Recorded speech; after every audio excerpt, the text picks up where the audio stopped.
Assalamualaikum warahmatullahi wabarakatuh. Perkenalkan, nama saya Irfan Fadilah dari kelas akuntansi perpajakan 2E. Yang dimana saya di sini akan menjelaskan tentang pengujian hipotesis sampel besar.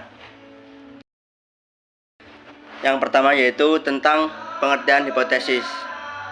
Yang dimana itu hipotesis adalah suatu pernyataan mengenai nilai suatu parameter populasi yang dimaksudkan untuk menguji dan berguna untuk pengambilan keputusan. Yang dimana itu hipotesis itu memiliki ciri-ciri, yaitu 1. Menyatakan hubungan, 2. Sesuai dengan fakta, 3. Sederhana dan dapat diuji, dan yang keempat, dapat menerapkan fakta dengan baik. Yang dimana itu hipotesis itu memiliki beberapa contoh atau pernyataan yang dibuat untuk menggambarkan suatu parameter. Yang pertama yaitu rata-rata hasil investasi di reksadana dan saham sebesar 10,5% per tahun. Yang kedua, rata-rata laju penurunan jumlah penduduk miskin di Indonesia per tahun 0,8%. Yang ketiga, hasil investasi reksadana saham lebih tinggi dibandingkan reksadana yang lainnya. Dan yang keempat, proporsi wanita dan pria yang menyukai Honda Jazz adalah yang sama. Dan yang terakhir, produktivitas tenaga kerja Indonesia lebih rendah dibandingkan dengan negara Asia lainnya. Itu adalah beberapa contoh hipotesis. Yang dimana itu hipotesis itu memiliki pengujian.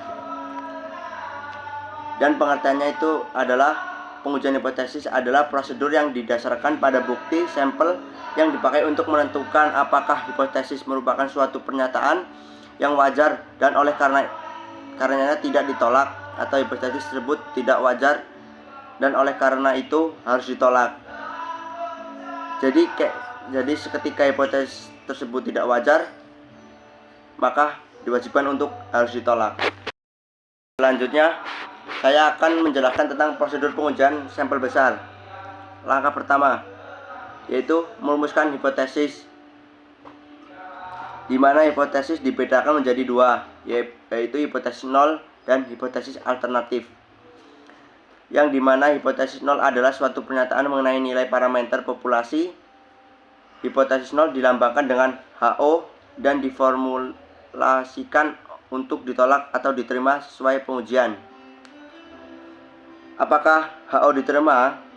Itu menunjukkan bahwa data sampel tidak cukup bukti yang meyakinkan atau mengizinkan untuk menolak HO. Menolak HO berarti tidak menerima hipotesis alternatif atau H1. Sedangkan hipotesis alternatif adalah suatu pernyataan yang diterima jika data sampel perbaikan cukup bukti bahwa hipotesis nol adalah ditolak. Hipotesis ini sebagai lawan dari hipotesis nol mempunyai tanda yang berbeda. Apabila tanda hipotesis nol selalu sama dengan, maka hipotesis alternatif mempunyai tanda tidak pernah sama dengan, seperti tidak pernah sama dengan, lebih besar atau lebih besar sama dengan, atau lebih kecil sama dengan. Yang dimana itu hipotesis nol dan hipotesis alternatif dibedakan oleh tanda baca yang berbeda. Yang kedua yaitu menentukan taraf nyata. Yaitu taraf nyata adalah probabilitas menolak hipotesis nol apabila hipotesis nol tersebut adalah benar. Seperti taraf nyata adalah nilai kritis yang digunakan sebagai dasar untuk menerima atau menolak hipotesis nol. Tarif nyata dilambangkan dengan A, di mana A sama dengan 1 min C.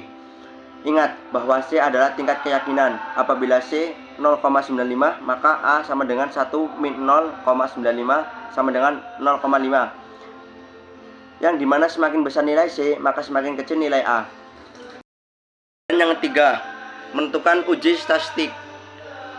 Uji statistik adalah suatu nilai yang diperoleh dari sampel dan digunakan untuk memutuskan apakah menerima atau menolak hipotesis. Dalam uji ini memiliki rumus, yaitu Z sama dengan X bar min Q per Sx.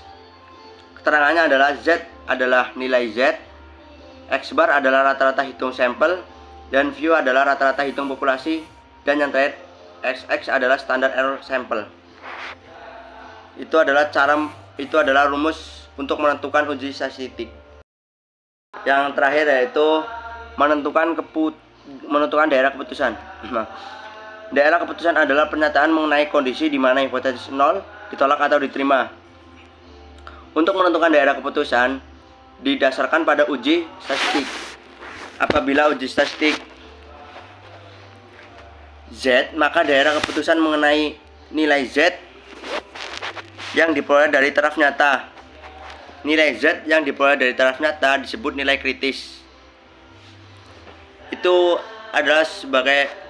semua adalah langkah-langkah pengujian sampel besar, yaitu ada 4 langkah. Yang pertama merumuskan hipotesis, dan yang kedua menentukan taraf nyata, dan yang keempat menentukan uji statistik, dan yang kelima adalah menentukan daerah keputusan. Ini ada suatu gambar tentang teori pendugaan statistik, yang dimana itu menentukan daerah keputusan seperti grafik yang ada di gambar. Mohon maaf saya tidak bisa menjelaskan karena saya kurang paham soal ini. Daerah keputusan uji satu arah seperti daerah tidak menolak HO itu lebih ke atas, daerah penolakan HO menurun. Terima kasih. Dan selanjutnya adalah menguji hipotesis rata-rata dan populasi sampel besar. Yang pertama proses pengujian hipotesis, di mana pengujiannya tetap mengikuti 5 langkah dan perumusan hipotesis, menentukan taraf nyata, menentukan daerah keputusan, sampai mengambil keputusan. Yang diuji dalam hal ini adalah rata-rata populasi dan proporsi dari populasi. Sampel besar adalah sampel yang berukuran 30 atau lebih. Dengan penggunaan sampel besar diharapkan akan mendekati distribusi normal, sehingga digunakan nilai dan uji Z. Pengujian hipotesis selisih rata-rata dan proporsi, yang dimana menguji hipotesis selisih rata-rata dan proporsi sampel besar dimaksudkan untuk menetapkan apakah dua rata-rata hitung atau proporsi dua populasi atau populasi sama atau tidak. Oleh sebab itu, proses pengujian selisih proporsi dapat menggunakan distribusi Z. Jadi untuk menguji hipotesis harus melihat selisih rata-rata dan proporsi, yang dimana itu proses pengujian selisih proporsi dapat menggunakan distribusi Z. Nah, di sini saya akan menjelaskan kesalahan 1 dan 2. Yang pertama yaitu kesalahan 1 adalah pengambilan keputusan menolak HO, padahal seharusnya HO itu benar. Probabilitas dari kesalahan jenis 1 dilambangkan dengan alfa. Jadi kesalahan jenis 1 yaitu dilambangkan dengan alfa. Yang kedua yaitu kesalahan jenis 2 adalah apabila keputusan menerima HO padahal seharusnya HO itu salah, probabilitas untuk melakukan kesalahan jenis 2 dilambangkan dengan beta. Jadi kesalahan jenis 2 itu dilambangkan dengan beta. Sekian, terima kasih atas penjelasan saya. Mohon maaf jika saya banyak kata yang tidak pantas untuk ditiru atau tidak layak untuk diomongkan.